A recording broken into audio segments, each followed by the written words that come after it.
With Mr. Review, we spring into action with breaking reviews. Well, we're still talking about linkage institutions, and we've been talking about elections.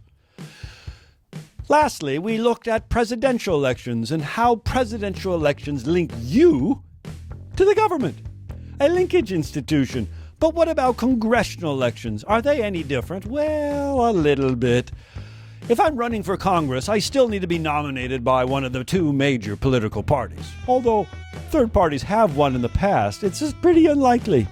And to win in those, well, you know how to win the nomination of one of those major parties is you've got to go through the primaries and caucuses just like everybody else. Just like the president.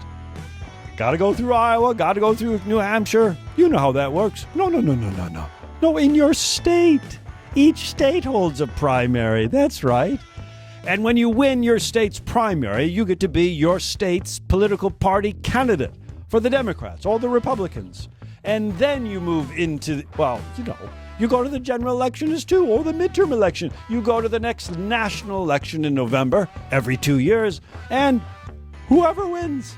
In congressional elections, it's whoever gets the most votes wins. There is no electoral college in congressional elections. Maybe we can learn from this.